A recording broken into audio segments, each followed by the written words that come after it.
ওকে ছাড়ুন, ও আমার। থামল মুগ্ধের হাত। চোখ দুটোতে এক পশলা আগুন নিয়ে তাকালো মেয়েটার পানে। ভাব এমন, এই বুঝি চোখের আগুনে ঝলসে দেবে মাহিকে। ব্লেডের ন্যায় তীক্ষ্ণ চোয়ালটা কেমন কাঁপছে রীতিমতো। মাহি আগ বাড়িয়ে হাত ধরতেই বুঝি গায়ে আগুন ধরে গেল মুগ্ধর। যুবক কেমন হিংস্রের ন্যায় তখনই সিটের বুকের উপর থেকে পা সরিয়ে ঝাঁপিয়ে পড়ল মাহির উপর। এক হাতে শক্ত করে চেপে ধরল মাহির গলদেশ, আরেক হাতে একের পর এক চড়াঘাত বসাতে লাগলো মেয়েটার নরম নাক মুখ বরাবর। বিকট কণ্ঠে গর্জন তুলে বলতে লাগলো, ও তোর মানে? এই জানোয়ারের বাচ্চা, ও তোর মানে? You slut! এক পুরুষে হয় না তোর কুত্তার বাচ্চা? তোর এইটুকু শরীরে এত ঝাঁজ! আমার অবর্তমানে আমারই বাড়ির কেয়ারটেকারের সাথে স্লাটগিরিতে নেমে গেলি, ইউ ব্লাডি বিচ! এহেন অতর্কিত ঘটনার জেরে দুর্বল মাহি গলা ফাটিয়ে আর্তনাদ করতে লাগলো কেমন। পুরো ঘরময় গুচ্ছে মেয়েটার কান্না। মুগ্ধ থামছে না। তীব্র রাগে হিতাহিত জ্ঞানশূন্য মানব মাহির গলা চেপে রেখেছেই তো রেখেছে, একটু ছাড়ছেও না দেখো। এদিকে মাহির জান বেরিয়ে যাবার উপক্রম। মেয়েটা বিছানায় পড়ে থেকেই ছটফটিয়ে যাচ্ছে। তার অমন ছটফটানোতে বিন্দুমাত্র তোয়াক্কা করেনি নির্দয় মানব, উল্টো বাড়িয়েছে হাতের জোর। মাহির চোখ বেরিয়ে আসছে কোটর ছেড়ে, দম ফুরিয়ে যাবে এক্ষুনি। মুগ্ধর কি হলো কে জানে। ছেলেটা কটমট করতে করতে তৎক্ষণাৎ মাহির কণ্ঠা ছাড়ল। এদিকে মুগ্ধরমন দানবীয় হাতের থাবা থেকে ছাড়া পেতেই পাগল প্রায় মাহি। অস্থির হয়ে হাঁপাতে লাগলো কেমন, কিন্তু এই হাঁপানোর স্থায়িত্ব রইল না বেশিক্ষণ। এরই মধ্যে মুগ্ধর শক্তপোক্ত হাতের থাবা ফের আক্রমণ চালালো মাহির মাথার তালু বরাবর। এক হাতে খামচে ধরল তালুর চুলগুলো। ব্যথায় কোকিয়ে ওঠে মাহি।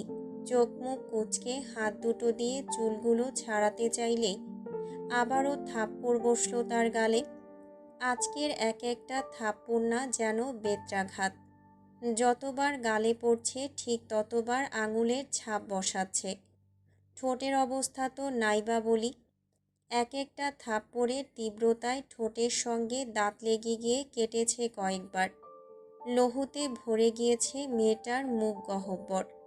এদিকে মুগ্ধ তখন এক হাতে মাহির চুল চেপে রেখে মেয়েটাকে এক ঝটকায় বিছানা ছেড়ে ছুঁড়ে ফেলল মেঝেতে। সঙ্গে সঙ্গে খট করে একখানা শব্দ পৌঁছালো মাহির কানে। সেই সাথে অনুভূত হলো কোমরের তীব্র যন্ত্রণা। না, এবার বোধহয় বেচারির কোমরটা একেবারেই শেষ। পরবর্তীতে আর সোজা হয়ে দাঁড়াতে পারবে কিনা কে জানে। মাহি কাঁদছে। মাতাল মেয়েটা কি আর অত কিছু বুঝছে? সে কেবল বুঝছে কেউ তাকে খুব মারছে। মাহি হেঁচকি তুলতে তুলতে চোখ তুলল ওপরে। সম্মুখেই দাঁড়িয়ে আছে এক বিশালদেহী পুরুষ। মোমবাতির নিভু নিভু আলোকে আড়াল করে দাঁড়িয়ে থাকায় যুবকের মুখাবয় স্পষ্ট নয় মাহির নিকট। মেয়েটা কেমন দুর্বল নয়নে তাকিয়ে রইল। ওদিকে যুবক এবার কি করছে কে জানে। বিছানায় অচেতন হয়ে পড়ে থাকা সিটের গা থেকে একটানে খুলে ফেলেছে পরনের শার্টটা। অতপর উদ্ভ্রান্তের ন্যায় সিটের ক্ষত বুকটায় যেথায় আগে থেকেই ব্যান্ডেজ করে রাখা, সেখানে টান বসিয়ে এক ঝটকায় ছিঁড়ে ফেলল ব্যান্ডেজটা। মুহূর্তেই উন্মুক্ত হলো সিটের রক্তাক্ত ক্ষত বুক। ক্ষত জায়গা থেকে গড়িয়ে পড়ছে অবাধ লহু। মাহি ছলছল চোখে তাকিয়ে রইল এক মুহূর্ত। তার কণ্ঠরোধ হয়েছে এই পর্যায়ে। বহু চেষ্টা করেও যখন দেখল তার কণ্ঠ ফুঁড়ে কথা বেরোচ্ছে না, ঠিক তখনই মেয়েটা তেমন উপায়ন্তর না পেয়ে ফের উঠে এলো মুগ্ধর কাছে। এবারেও মুগ্ধর হাত ধরতে চাইলে তখনই পাশ ফিরে মাহির কণ্ঠা চেপে ধরে মুগ্ধ। মাহি থমকায়। গলার ব্যথায় গোঙাতেই শুনল মুগ্ধর হিংস্র কণ্ঠ। ও তোর, তাই তো? এই ব্লাডি অ্যাসোল তোর? তোর সারা গায়ে ওর স্পর্শ লেপ্টে আছে, তাই না? ওকে দেন। I will take care of হিম।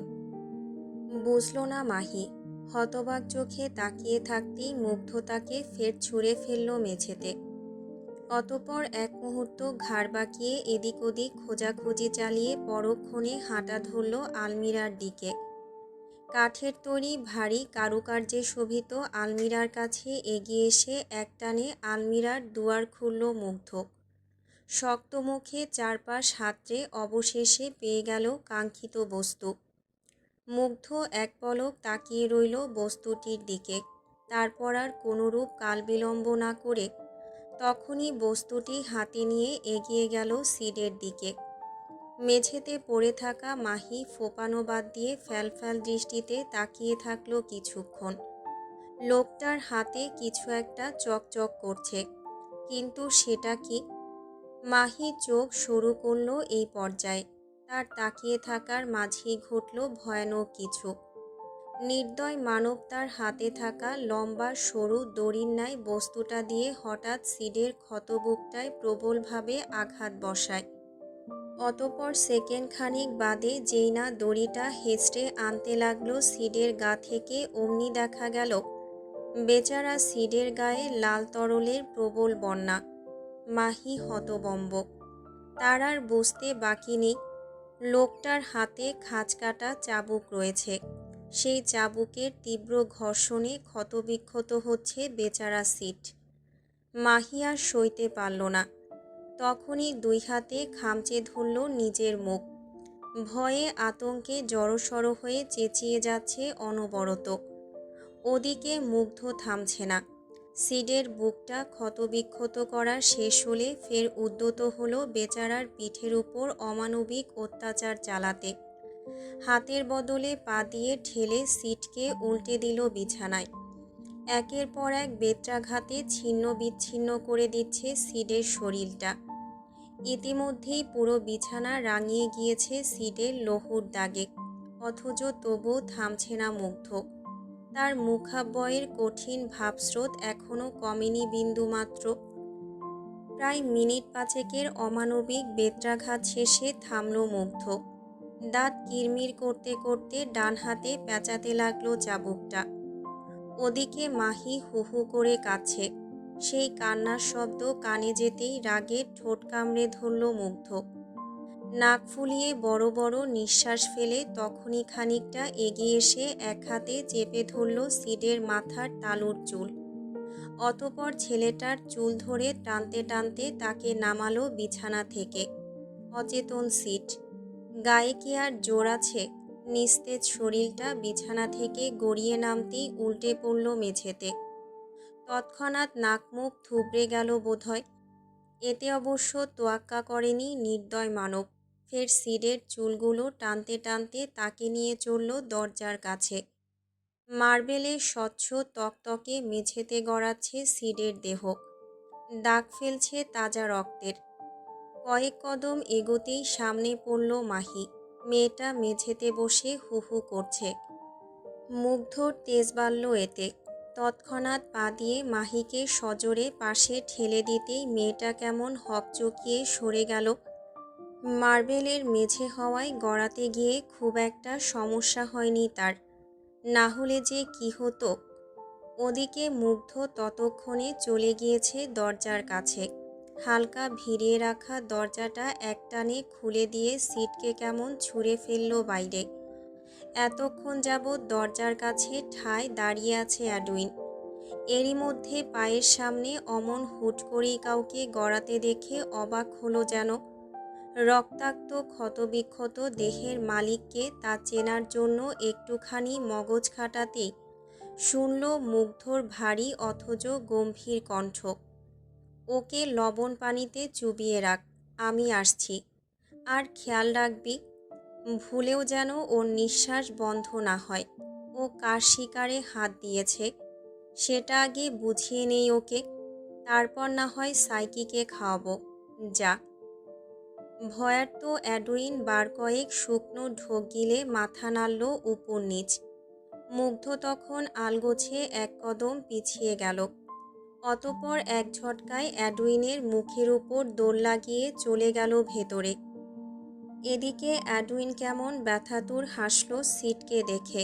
রয়ে শয়ে এক হাঁটু গেড়ে মেঝেতে বসে বিড়বিড় করল, এত বড় দুঃসাহস দেখানোর দুঃসাহস তো আমারও নেই সিট, সেখানে তোমার এলো কোত্থেকে?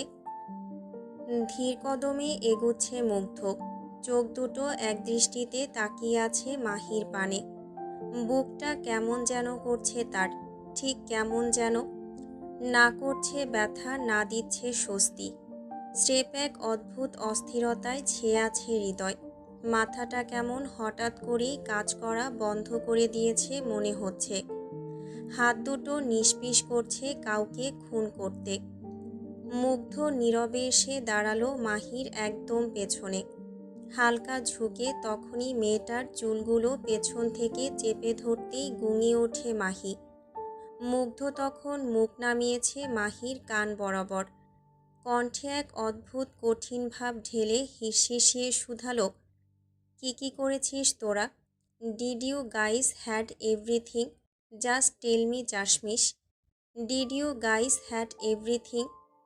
অবোধ মাহি, বোঝেনি এহেন কঠিন কথার মানে। ঠোঁট কামড়ে ধরে কেবল ফুপিয়ে গেল কিয়ৎক্ষণ। এদিকে তার মনও তাকে হ্যাঁ ধরে নিল মুগ্ধ। মুহূর্তেই ছেলেটার চোখে মুখে ফের লেপ্টে গেল আগুন। চোয়াল ফুটল কটমটিয়ে।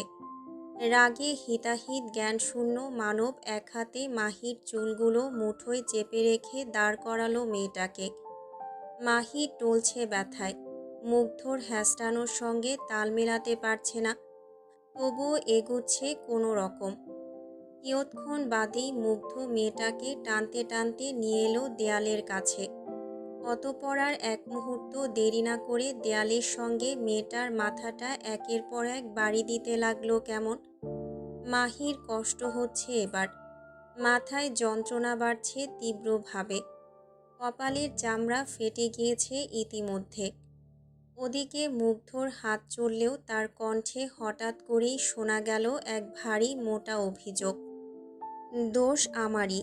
আমি ভুলে গিয়েছিলাম সাপের ওরসে কখনো মানুষ জন্মায় না। যার বাপ একটা চরিত্রহীন লম্পট, তার মেয়ে হিসেবে তুই নিজেই বা কতটা ভালো হবি? শত হলেও তোর শরীরের প্রতিটা শিরায় শিরায় ওই জানোয়ারের রক্ত বইছে, এমনটা তো হওয়ারই কথা। এহেন অভিযোগ কেন করছে মুগ্ধ? সে কি আদৌ জানে সে কি বলছে, নাকি খামোখা রাগের বশে বলে যাচ্ছে কথাগুলো? মুখের অস্থিরতা স্পষ্ট বলছে সে নিজের মধ্যে নেই। তার পুরো বদন কাঁপছে রাগে। চোখের সামনে বারবার চলছে একই দৃশ্য, মাহি আর সিট একই বিছানায় একই সাথে। কথাগুলো ভাবতে ভাবতেই হঠাৎ করে পুরো শরীর ঝাঁকিয়ে উঠল মুগ্ধর। ছেলেটা কেমন সঙ্গে সঙ্গে ছেড়ে দিল মাহিকে। দুর্বল মাহি আর দাঁড়িয়ে থাকার ক্ষমতাই নেই। তৎক্ষণাৎ পা দুটো গুটিয়ে গেল আপনা আপনি। নিভু নিভু চোখে গা বাঁকিয়ে পড়ে রইল মেঝেতে। ওদিকে মুগ্ধর অস্থিরতা বাড়ছে ক্রমশ। মাথাটা হুট করেই ঝিমঝিম করছে তার। মুগ্ধ শক্ত হাতে থাপ্পড় বসাচ্ছে নিজ মাথায়। না, তবুও মাথাটা ঠান্ডা হচ্ছে না তার। বারবার মনে করিয়ে দিচ্ছে কথাগুলো। অবচেতন মনে উত্থাপিত হচ্ছে বহু কথা। সিড আর মাহি কি তবে সত্যি সত্যি একে অপরের মাঝে গভীরভাবে ডুব দিয়েছে? মাহির পুরো অঙ্গ ছুঁয়েছে সিট, মাহি ধরেছে সিটকে। মুগ্ধতা নিয়ে তাকিয়েছে সিটের দিকে। মুগ্ধর মস্তিষ্ক বিগড়ে যাচ্ছে। এক মনে অত কিছু ভাবলেও পরক্ষণে তার বিচক্ষণ মস্তিষ্ক তাকে শাসিয়ে বলছে, যা ইচ্ছে করুক ওই মেয়ে, তার জন্য তোর অত অস্থিরতা কেন? ও তো কেবলই তোর শত্রুর মেয়ে, আর শত্রুর মেয়ে তো শত্রুই হয়। নিজের মস্তিষ্কের এহেন বিচক্ষণ যুক্তি এই প্রথম খণ্ডালো মুগ্ধ।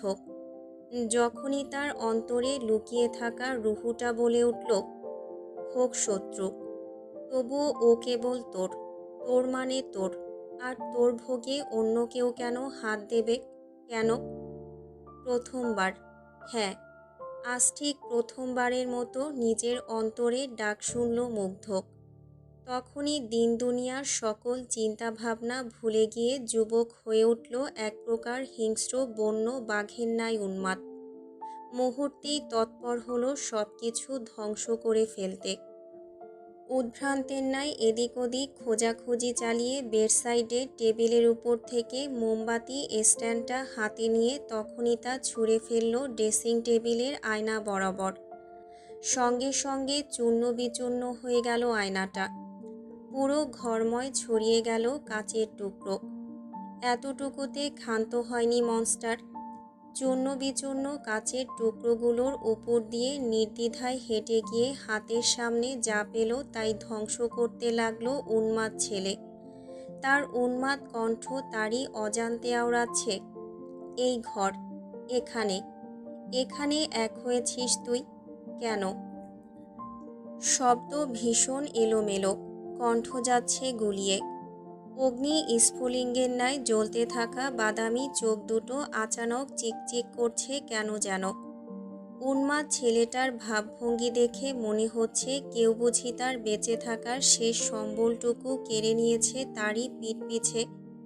সে উন্মাদ হয়েছে আজ। The red flag Rushdi king shadow monster আজ উদ্ভ্রান্তের ন্যায় আচরণ করছে। পুরো ঘরটাকে এক জলজান্ত আস্তাকুঁড়ে রূপান্তর করার শেষে যুবক আচমকাই কাচের টুকরো ভরা মেঝেতে হাঁটু গেড়ে বসল। সঙ্গে সঙ্গে হাঁটুর অংশ দেবে গেল কাচের খণ্ডাংশে। এতে তেমন ভ্রুক্ষেপ নেই যুবকের। সে কেমন দুই হাতে নিজের মাথাটা চেপে ধরে বিকট গর্জন ধ্বনি তুলল। ভাব এমন ছেলেটার বুকটা বুঝি ফেটে যাচ্ছে কোনো এক বিষয়ে। পাশে জড়সড় হয়ে পড়ে থাকা মাহি ভয়ে তখনই গুটিয়ে গেল। চোখ মুখ কুঁচকে কান দুটোতে হাত চেপে ধরল। ওদিকে মুগ্ধ এখনো গর্জন তুলছে। সময় নিয়ে থামল সেই গর্জন। কাঁপছে সম্পূর্ণ বদন। রয়ে সয়ে চোখ মেলল হিংস্র যুবক। বাজ পাখির ন্যায় তীক্ষ্ণ দৃষ্টিতে তাকালো মাহির পানে। মাহি হকচকায়। তড়িৎ ছোঁয়া ছেড়ে উঠতে চাইলেই ঘটল আরেক কাণ্ড। মুগ্ধ এক লাফে এগিয়ে এসে ফের চুলের গোছা টেনে ধরল মাহির। ভীষণ রাগে গজগজ করতে করতে মেয়েটাকে এবার টানতে টানতে নিয়ে গেল শাওয়ার রুমের দিকে। সম্পূর্ণ কাচের তৈরি শাওয়ার রুম। মুগ্ধ মাহিকে টানতে টানতে নিয়ে আসছে ভেতরে। অদূরেই পানি ভর্তি বাথটাব। মেঝেতে পানির উপস্থিতি থাকায় বেশ কয়েকবার পা পিছলেছে মাহির। পড়তে গিয়েও বারবার বেঁচেছে মেয়েটা। তবে সেই বাঁচা কি আর বেশিক্ষণ স্থায়ী হয়? মুগ্ধ তাকে টেনে এনেই ধুম করে ছুঁড়ে ফেলল পানি ভর্তি বাথটবে। মুহূর্তেই একটুখানি সময়ের জন্য তলিয়ে গেল মাহি। হাতে পায়ে চোটও লেগেছে ভীষণ। রয়ে সয়ে পানি থেকে ঘাড় উঠাতেই ঝাপসা চোখ দুটো কেমন স্পষ্ট হলো ধীরে ধীরে। মাতাল ভাবটা বোধহয় পুরোপুরি না কমলেও ক্রমশ কমছে তার। সেই সাথে বাড়ছে মাথার যন্ত্রণা। মাহি কিয়ৎক্ষণ এক দৃষ্টিতে সম্মুখে তাকাতেই হঠাৎ করে পুরো শাওয়ার রুম ঝলমলিয়ে উঠল সফেদ রঙা আলোতে। হুট করে আসা তীব্র আলোর ঝলকানিতে চোখ দুটো খানিক কুঁচকে ফেলল মাহি। এরই মধ্যে বাহাতে টের পেল এক হ্যাচকা টান। তড়িৎ চোখ খুলল মাহি। সামনে তাকাতেই দেখে মুগ্ধ কেমন শক্ত মুখে তার হাতগুলো রাব করছে। প্রথম প্রথম ব্যথা না লাগলেও এবার যেন বড্ড ব্যথা পাচ্ছে মাহি। লোকটা এভাবে চামড়া ঘষছে কেন তার? সে কি চাইছে? তার গা থেকে চামড়াটা তুলে ফেলতে? মাহি এরূপ ব্যথা সইতে পারল না বেশিক্ষণ। মেয়েটা কেমন আধো আধো স্বরে কোনো মতে বলল, আহ, কষ্ট হচ্ছে আমার, ব্যথা পাচ্ছি আমি, ছাড়ুন আমার হাত। শুনছে না মুগ্ধ। মেয়েটার কথা আদৌ কানে তুলল কিনা কে জানে। ছেলেটা কেমন বেপরোয়ার ন্যায় মাহির গা ঘষছে। ভাব এমন মাহির গায়ে বুঝি লেপ্টে আছে ভীষণ ময়লা। আর সেই ময়লা ঘষে ঘষে তুলছে মুগ্ধ। ছেলেটা আজ এত বেপরোয়া কেন হলো কে জানে। সে মাহির হাত দুটো ঘষে দিয়ে হঠাৎ করেই দৃষ্টিতাক করলো মাহির মুখ পানে। এই মুখ, ওই ঠোঁট, এগুলোতে সিট স্পর্শ করেছে। কথাগুলো ফের মাথাচাড়া দিয়ে উঠতেই নিঃশ্বাস ভারী হলো মুগ্ধের। ছেলেটা মুহূর্তেই হয়ে গেল অ্যাগ্রেসিভ। তৎক্ষণাৎ মাহির গলা চেপে ধরে মুখটা বেশ খানিকটা এগিয়ে এনে কটমট করতে করতে আওড়ালো, এই, তুই আমার না? এই কুত্তার বাচ্চা, উত্তর দে। তুই আমার না? আমারটা খাচ্ছিস, আমারটা পড়ছিস, আমার কাছে থাকছিস, তার মানে তুই আমার হলি না? বল, হলি না আমার তুই? আমার হয়ে থাকলে আমার জিনিসে অন্য কেউ হাত লাগালো কেন? এই বান্দির মেয়ে, উত্তর দে। তুই হাত লাগাতে দিলি কেন? তোর এত শখ কেন পরপুরুষের ছোঁয়া পাবার? উত্তর দে জানোয়ারের বাচ্চা, না হলে আজকে তোকে মেরে ফেলবো আমি। অর্ধেকটা শরীর পানিতে ডুবে আছে, বাকিটা অবশ হয়ে যাচ্ছে ব্যথায়। তার উপর এহেন গলা চেপে ধরা। কোথায় যাবে মাহি? কিভাবে কথা বলবে সে? লোকটার কথাবার্তা কিছুই তো মাথায় ঢুকছে না তার। মাথাটা কেমন ঝিমঝিম করছে মনে হচ্ছে। এদিকে এবারও মাহির মৌনতা দেখে কঠিন হলো মুগ্ধ। একবার চাইল মেয়েটাকে এক্ষুনি মেরে ফেলতে, তবে কিছু একটা যেন বাধা দিচ্ছে তাকে। কিন্তু কি সেটা? তার কোনো হদিস নেই তার কাছে। মুগ্ধ মাহির গলা ছেড়ে দিতে উদ্যত হতেই হঠাৎ তার নাকে ভেসে এলো এক অতি পরিচিত উটকো গন্ধ। মুগ্ধ ভ্রু গোটায়, সন্দিহান হয়ে ফের নাক এগিয়ে আনে মাহির মুখের কাছে। আবারও এক লম্বা নিঃশ্বাস টেনে হতবাক হয় যুবক। অদ্ভুত দৃষ্টিতে মেয়েটার পানে তাকিয়ে থেকে শুধালো, এসব কে দিয়েছে তোকে? এবারেও নিশ্চুপ মাহি। শক্ত হলো মুগ্ধর চোয়াল। বিচক্ষণ পুরুষ একে একে দুই মিলালো। অতপর কঠিন মুখে ফের তৎপর হলো মেয়েটার গা ঘষতে। তার অমন ঘষা মাজায় সত্যি সত্যি মেয়েটার গায়ের চামড়ার বেশ কিছু জায়গা ছিলে গিয়েছে ইতোমধ্যে। মাহি কাঁদছে অনবরত। বারবার আর্তনাদ করে জানাচ্ছে, আল্লাহ, ব্যথায় কলিজাটা ফেটে যাচ্ছে আমার। একটু রহম করুন দয়া করে, প্লিজ ছেড়ে দিন আমায়। কেন এত কষ্ট দিচ্ছেন? মাহির কথাগুলো এখন আগের তুলনায় অনেকটাই স্বাভাবিক। তখনকার অমন মাতলামি কিংবা পাগলামি নেই কণ্ঠে। অ্যাগ্রেসিভ পুরুষ খেয়াল করেনি সেই কণ্ঠ। সে তো মত্ত নিজের পাগলামিতে। মাহির হাত পা ঘষা শেষ হলে মুগ্ধ এবার এগোয় মাহির গলার কাছে। শক্ত হাতে সেখানেও ঘষতে ঘষতে বিড়বিড়িয়ে আওড়ালো, আর কোথায় ছুঁয়েছে তোর? আর কোথায় কোথায় স্পর্শ করেছ ওই বাস্টারটা? শরীর আর মাথার যন্ত্রণায় মরিয়া মাহি। সারা গা জ্বলছে পানির স্পর্শে। হাত দুটোর তালুর চামড়া ফেটে লহু গড়াচ্ছে। তাতে লাল হয়েছে বাথটাবের একাংশ। মুগ্ধর হঠাৎ চোখ পড়ল সেথায়। সে থামল। এক মুহূর্ত লহুতে রঞ্চিত পানির দিকে তাকিয়ে থেকে হঠাৎ ভাবল, এত কিছু কেন করছি আমি? কেন এমন করছি? ওর মতো একটা চরিত্রহীন বিশ্বাসঘাতক মেয়ের জন্য? কেউ মাতাল হলেও নিজেকে এত সস্তায় অন্যের কাছে বিলিয়ে দিতে পারে? ও তো আমার শত্রু। ও মরলেই কি বাঁচলেই কি?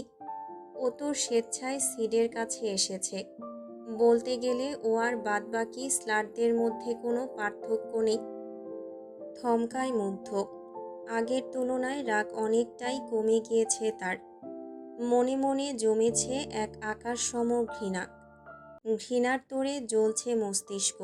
তাকে শক্ত করে জানাচ্ছে, শি ইজ এ স্লাট। ও মোটেও নরম স্বভাবের যোগ্য নয়। এখন সময় এসেছে ওকে ওর যোগ্য ব্যবহারটুকুর সাথে পরিচয় করিয়ে দেবার। From today the monster will show her the actual beast. মুগ্ধ উঠে দাঁড়ায়। বাথটবে ভেজা শরীরে বসে আছে মাহি। গায়ের পাতলা ফিনফিনে কাপড়টার আড়াল দিয়ে নারীর কায়ার বেশিরভাগ অঙ্গ স্পষ্ট চক্ষুগোচর হচ্ছে। মুগ্ধর দৃষ্টি এক মুহূর্ত সেথায় পড়তেই যুবক তৎক্ষণাৎ নিজের দৃষ্টি সরিয়ে ফেলে অন্যত্র। কঠিন মুখাবয়ে চাপা স্বরে ঠোঁট নাড়িয়ে আওড়ালো, ব্লাডি স্লাট। কথাটা বিড়বিড়ানোর মতো শুনিয়েছে অনেকটা। বাথটবে ভিজে চুপচুপে হয়ে পড়ে থাকা মাহি শোনেনি কিছুই। মেয়েটার শরীর খারাপ লাগছে এবার। মাথাটা আর দাঁড় করিয়ে রাখতে পারছে না কোনো মতেই। মনে হচ্ছে এক্ষুনি গা গুলিয়ে বমি বের হবে মুখ দিয়ে। এদিকে মুগ্ধ মহাশয় অন্যত্র তাকিয়ে থেকে গায়ে জড়ানো ওভারকোটটা টান মেরে খুলে এনে তৎক্ষণাৎ মাহির মুখের দিকে ছুঁড়ে মারে। মাহি হকচকায়নি মোটেও। উল্টো সেকেন্ড খানিক পেরুতে না পেরুতেই মেয়েটা কেমন ভক ভক করে বমি করে ভরিয়ে দিল পুরো বাথটাব। মুগ্ধ নাক সিটকে তাকালো একবার। পরক্ষণেই মেয়েটার প্রতি একরাশ ঘৃণা জন্মালো তার মনে। বমির জন্য না, বরং মেয়েটার স্বভাবগত চরিত্রের জন্য। মুগ্ধ আর এক মুহূর্ত দাঁড়ালো না সেথায়, তখনই গটগট পায়ে বেরিয়ে গেল। এদিকে বাথটবে বসে একাধারে বমি করে যাচ্ছে মাহি। মেয়েটা এখন ক্লান্ত, বড্ড ক্লান্ত। এহেন ক্লান্ত শরীরে উঠে যাবার শক্তি পাচ্ছে না সে। দুর্বল আঁখি দুটো সেভাবেই মুদে যেতে লাগলো কেমন। দাম্ভিক কদমের জোরালো শব্দে হাঁটছে মুগ্ধ। ঠোঁটের ফাঁকে গুজে রাখা জ্বলন্ত সিগার। দুই হাত পকেটে গুজে রেখে যুবক এগুচ্ছে মাহির ঘরের দিকে। তার পেছন পেছন কচ্ছপের গতিতে হাঁটছে অ্যাডুইন। মনস্টারের এহেন হুটহাট শান্ত ভাবসা বড্ড সন্দেহজনক তার জন্য। অ্যাডুইনের বিচক্ষণ মস্তিষ্ক আঁচ করতে পারছে আসন্ন প্রলয়ের আগমনকে। মনস্টার চুপচাপ এসে দাঁড়ালো মাহির ঘরের সম্মুখে। দরজার কাছে দাঁড়িয়ে থাকা গার্ড দুজন মাথা নুইয়ে রেখেছে বরাবরের ন্যায়। মনস্টার প্রতিক্রিয়াহীন। ডান পকেট থেকে আলগোছে নিজের ছোট ধারালো চাকুটা মেঝেতে ফেলে দিতেই সম্মুখে দাঁড়িয়ে থাকা গার্ড দুজনের মধ্যে থেকে একজন তখনই ভীষণ বিনয়ের সাথে হালকা ঝুঁকে চাকুটা মেঝে থেকে তুলে এনে মনস্টারের দিকে এগিয়ে ধরল। মনস্টার এক মুহূর্ত চাকুটার পানে তাকিয়ে থেকে হুট করেই এক হাতে চাকুটা তুলে নিয়ে অন্য হাতের বাহুতে পেঁচিয়ে ধরল গার্ডের ঘাড়। অতঃপর চোখের পলকে ধারালো চাকুর তীক্ষ্ণ আগা দিয়ে একের পর এক আঘাত বসালো গার্ডের ঘাড় বরাবর। বাহুর ভাঁজে আটকে পড়া গার্ড ছটফটাচ্ছে। কিয়ৎক্ষণ বাদেই তার এহেন ছটফটানি থামল। শরীরটা হয়ে গেল একদম স্থির। মুগ্ধ ছেড়ে দিল গার্ডের নিস্তেজ দেহটা। তাগিয়ে লুটিয়ে পড়ল মেঝেতে। এদিকে পাশে দাঁড়িয়ে থাকা গার্ড, যিনি কিনা এখনো নুয়ে রেখেছেন ঘাড়, বেচারা ভয়ে আতঙ্কে প্যান্ট ভিজিয়ে ফেলেছে। অ্যাডুইন আড়দৃষ্টিতে দেখল সবটা। তার মধ্যে তেমন একটা হেলদোল নেই। মুগ্ধ নিজের হাতে থাকা রক্তাক্ত ধারালো চাকুটা কেমন ধীরে ধীরে অপর গার্ডের গায়ে মুছে দিচ্ছে। এহেন কাণ্ডে তটস্থ গার্ড। মুখ খুলে যে কিছু বলবেন তারও তো জো নেই। মুখ গহ্বরে জিভের উপস্থিতি থাকলে না বলতেন। এদিকে মুগ্ধ ধীরে ধীরে গার্ডের গায়ে চাকুটা মুছতে মুছতে আচমকা গার্ডের বুকের বাপাশে খট করে বসিয়ে দিল পুরো চাকুটা।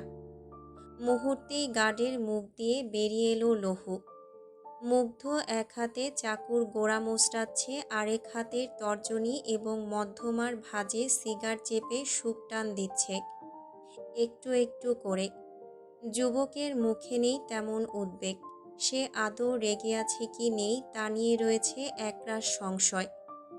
অপর গার্ডের মৃত্যু নিশ্চিত হলেই থামে মুগ্ধ। একটানে গার্ডের বুক থেকে চাকুটা বের করে এনে গমগমে গলায় আদেশ ছুড়ল, কল মেইডেন।